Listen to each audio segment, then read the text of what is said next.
My daughter has a best friend. The only thing is, he's not among the living. When my 5-year-old daughter, Lili, started talking about her special friend, we thought it was just one of those imaginary playmates kids dream up.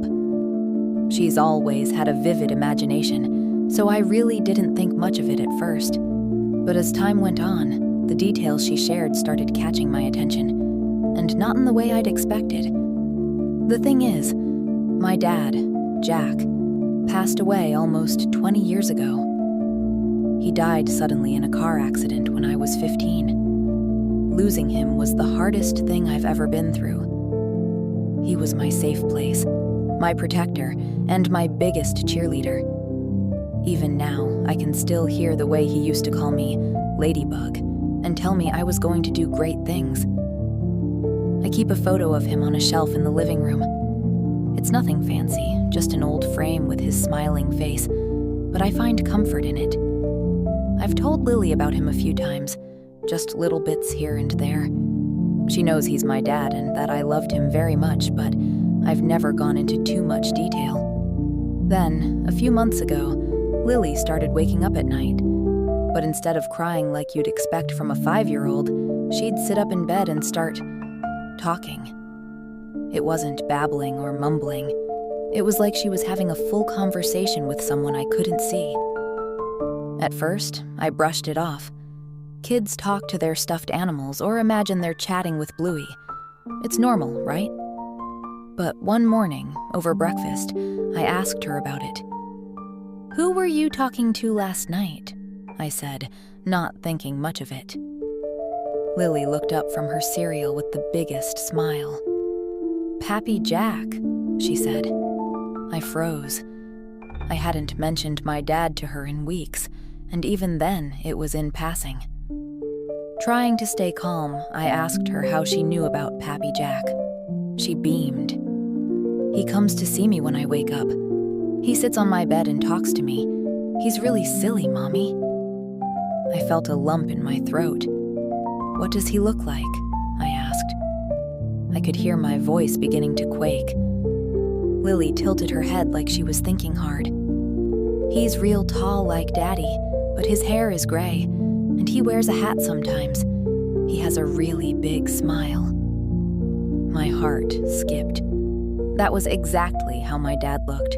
Gray hair, tall and broad like my husband, and always wearing a baseball cap. I decided to test her. A few days later, I showed her the photo of him on the shelf and asked, "Do you know who this is?" Her eyes lit up and she shouted, "That's him! That's Pappy Jack!" She was so happy, clapping her hands like she'd just seen her best friend. After that, the stories kept coming. She told me he visits her when she has bad dreams. Pappy Jack sits on my bed and says, "Don't worry, Ladybug, you're safe." She told me he always says how much he loves her, me, and even my husband. Part of me thought it was sweet, but the other part of me couldn't explain it. How could she know these things? I decided to check the monitor we still had in her room. I started watching it on the nights Lili said Pappy Jack came to visit. Sure enough, around 2 or 3 in the morning, she'd wake up. She'd sit up in bed, look toward the foot of the bed, and smile.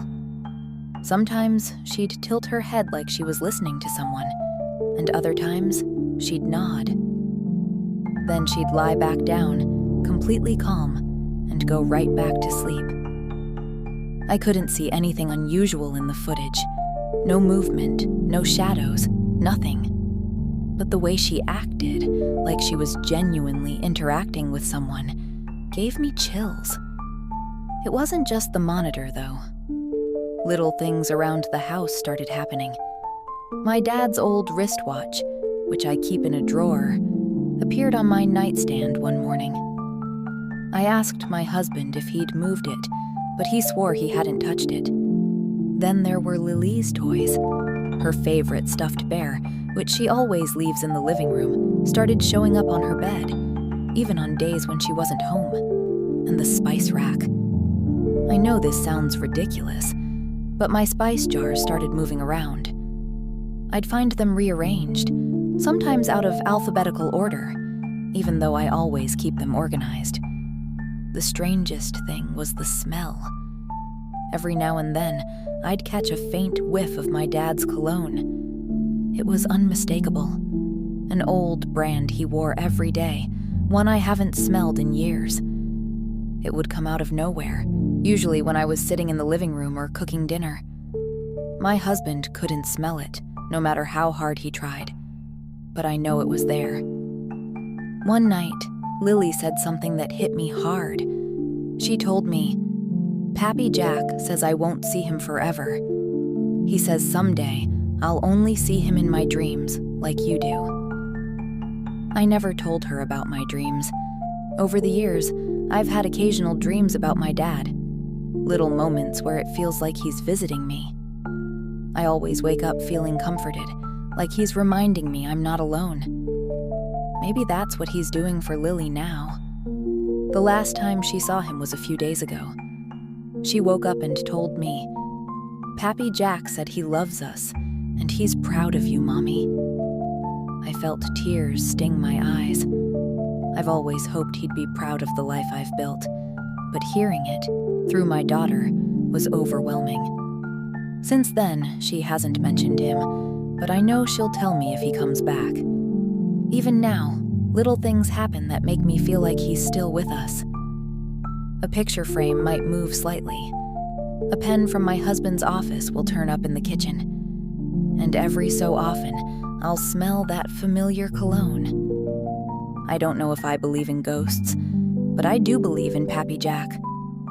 Every night before bed, I look at his photo on the shelf and tell him, "Thanks, Dad. Love you." Deep down, I hope he hears me. And maybe, just maybe, he's still watching over us.